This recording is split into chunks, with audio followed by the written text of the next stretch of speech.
The following newscast is based on the wide world of social media. The stories are real. The reporters are really real because they are you, the members of social media. All Facebook names have been abbreviated for user protection. This is the Social News Media Network.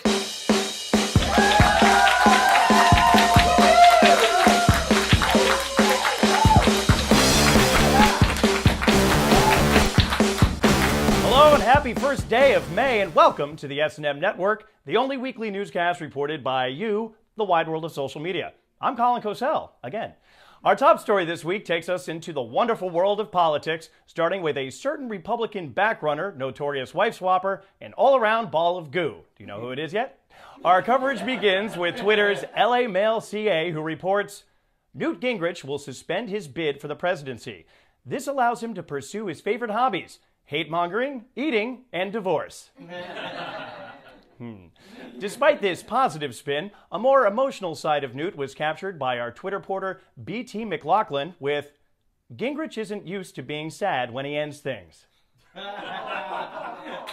Because it didn't have cancer. But now that Gingrich is gone, it's Mitt Romney's campaign to lose. Speaking of Willard, a candid photo of the everyman candidate, that can't be right, wearing ill-fitting jeans recently surfaced, just in time for this week's Ready for Caption! Yay! Let's just take a look at the picture. So, the apparently obvious captions had something to do with magical Mormon undies, mom jeans, and the hokey pokey. Put your right hand in. After much deliberation, let's see what our SNM Super Crew thought were the best captions from you, the SNM Super Viewer. Here's SNM's very own Nigel Alexander Fullerton with, are those Bugle Boy jeans he's wearing? That's an old commercial. Keeping with the old TV commercial theme, here's Laura Kobler's interpretation. He pulls the can to his mouth. Hello, Progresso? They fit.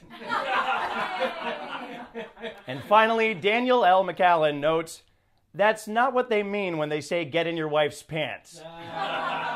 Wait, this just in. A late entry from Robert Abramson, who put a much more political spin on it, saying, he can wear a muumuu for all I care, as long as he beats the idiot we have now. Oh. Well, Mr. Robert, ask and ye shall receive. Let's have a look.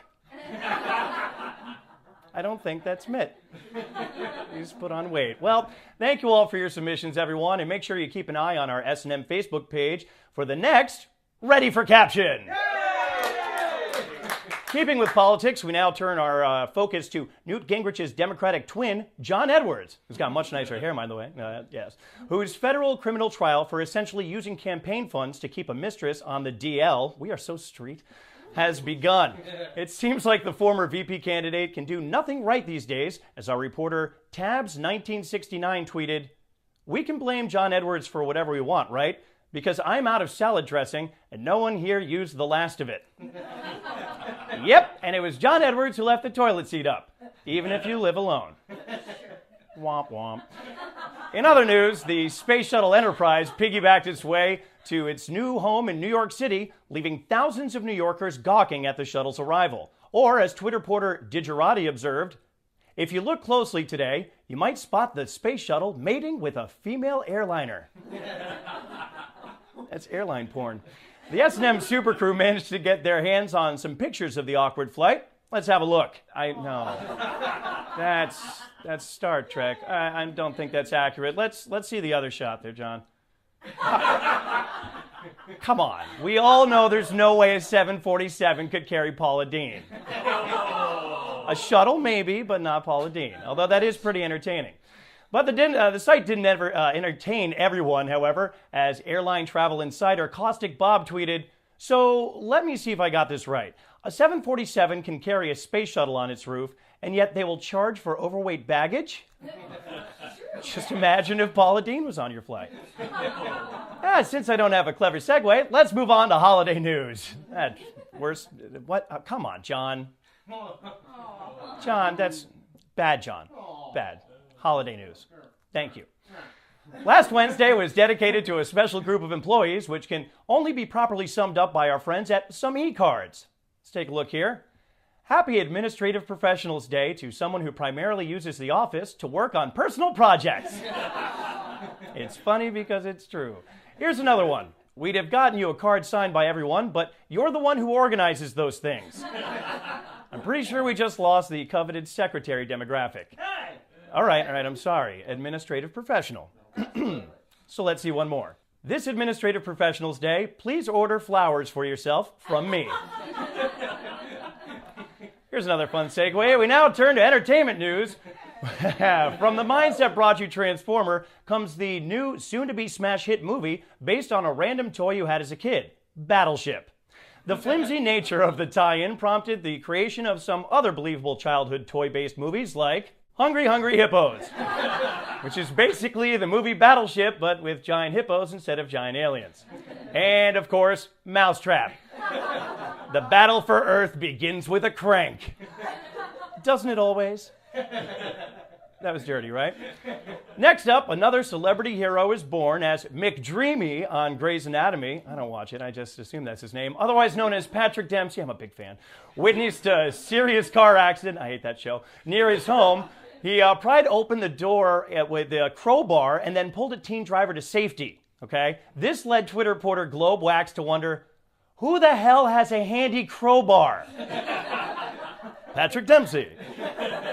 Reporter E. Care Yo had some other thoughts with, I think it'd be cool with Patrick Dempsey and Ryan Gosling taking turns carrying me from a wrecked car, or just taking turns carrying me. Aww. That was a dude. That was a dude who wrote that. Not that there's anything wrong with that. It's now time for this week's Trendy McTrenders. Some Facebook users were horrified to see that a news post going viral that teen heartthrob Justin Bieber had been stabbed. I know. Other Facebook users were horrified to find out the story was fake and the singer was just fine. I was one of them. Not all Facebook users were fooled, as reporter Jonathan S. posted, I keep seeing that Justin Bieber got stabbed by a crazed fan. It's obviously fake because I'm pretty sure 10-year-olds don't stab people. You haven't seen Children with the Corn, eh? Twitter correspondent Ann ZPA had some advice with her tweet, people need to stop falling for the Justin Bieber getting stabbed Facebook spam. If it seems too good to be true, it probably is. So we're sorry to report that Justin Bieber is both healthy and is this week's Trendy McTrenderson.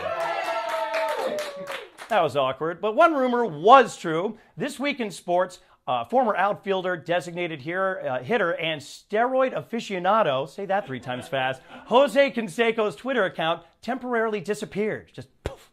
Or as Twitter reporter @John, how did he get that handle? It's not you? No. Okay, well, as John put it, Jose Canseco deleted his Twitter. Today's the worst day of my life.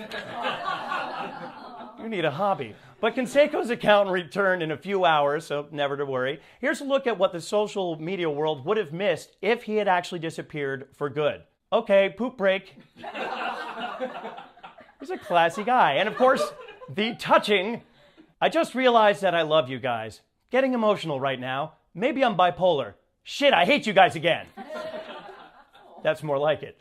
But frequent contributor, not Bill Walton, summed up Canseco's temporary departure best. Now that Jose Canseco has returned to Twitter, America can focus on what's really important in life. Who Kim Kardashian will date next. Or maybe she'll just stab Justin Bieber.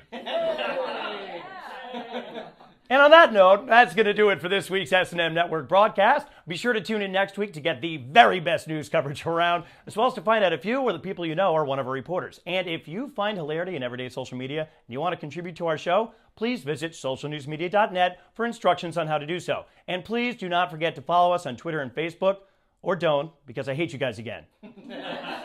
Canseco callback. For all of us at the SNM Network, I'm Colin Cosell reminding you to watch what you say, because we are...